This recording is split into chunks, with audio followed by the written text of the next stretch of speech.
51 రోజుల ఉత్కంఠకు తెరపడింది. హైకోర్టు ఆదేశాలతో ఇబ్రహీంపట్నం, కేతనపల్లి, ఖానాపూర్ మున్సిపాలిటీల్లో చైర్పర్సన్, వైస్ చైర్పర్సన్ ఎన్నిక జరగ్గా 2 చోట్ల ఫలితం తేలింది.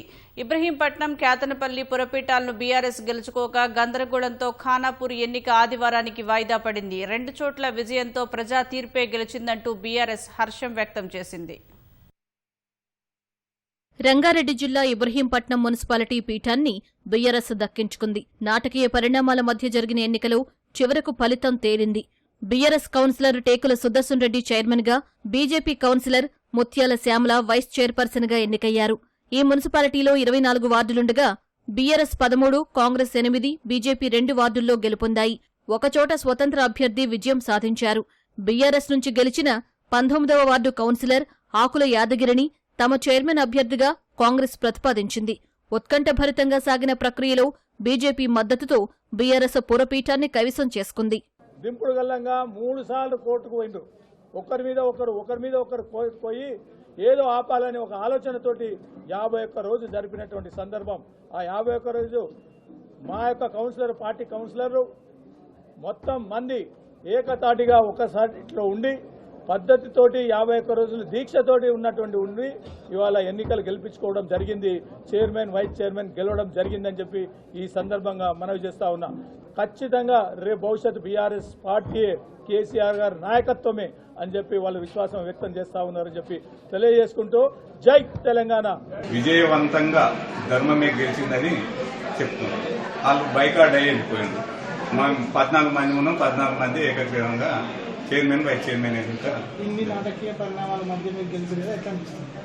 ఈ 51 రోజు కంటే కూడా 5 సంవత్సరాల సంతోషకరంగా ఈ రోజే అనిపిస్తుంది. ఇబ్రహీంపట్నంలో పారదర్శకంగా ఎన్నిక జరపాలన్న హైకోర్టు ఆదేశాలను అధికారులు పాటించలేదని కాంగ్రెస్ ఆరోపించింది. అనంతరం చైర్పర్సన్ ఎన్నిక ప్రక్రియను బాయ్కాట్ చేసింది.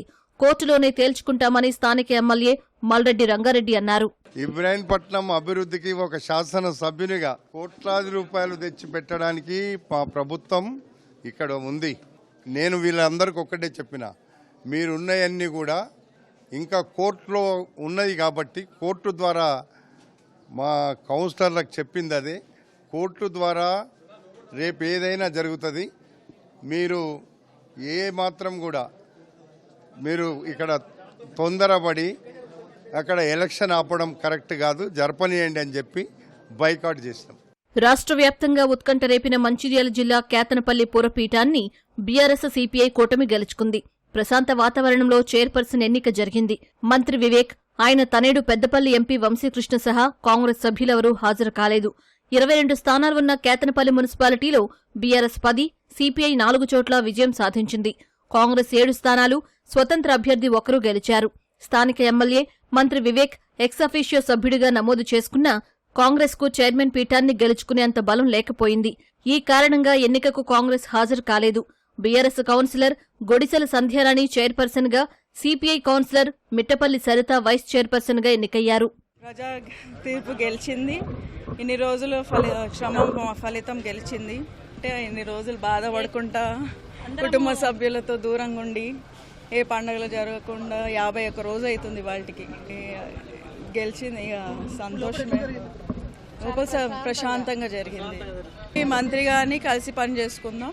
కేతనపల్లి మున్సిపాలిటీ అభివృద్ధికి కృషి చేయండి. ప్రజా తీర్పును గౌరవించి పని చేసుకుంటూ ముందుకెళ్లాలి, కానీ ప్రజా తీర్పును వ్యతిరేకంగా చేయడానికి ప్రయత్నించారు. అయినా కూడా మా కౌన్సిలర్లు 14 మెంబర్స్ ఏకదాటిగా పోరాటం చేసి చైర్మన్, వైస్ చైర్మన్ మేము దక్కించుకున్నాం. అన్ని ఇబ్బందులు పెట్టిండ్రు. మాకు హోలీ లేదు ప్రజలతోని, ఈ శ్రీరామనవమి లేదు, ఉగాది లేదు. ఎన్ని పండుగలకు దూరం అయ్యి మేము ప్రజలకు దూరం అయ్యి కుటుంబ సభ్యులకు దూరం అయ్యి 51 రోజు ఈ రోజుకి నిధుల కోసం ఫైట్ చేస్తాం కదా. మేము ఉన్నదే చైర్మన్, వైస్ చైర్మన్ పోస్టులు ఉన్నాయే దానికోసమే కదా. ఫైట్ చేసి సాధించుకుంటాం. కేతనపల్లి మున్సిపాలిటీని బీఆర్ఎస్ సిపిఐ కూటమి కైవసం చేసుకోవడంపై ఆ పార్టీ నాయకులు సంబరాలు జరుపుకున్నారు. మాజీ ఎమ్మెల్యే బాల్కసుమన్ ఇంటి వద్ద టపాసులు కాలుస్తూ నృత్యాలు చేశారు. నూతన పాలకవర్గాన్ని బీఆర్ఎస్ సీనియర్ నేతలు సన్మానించారు. ఫోటో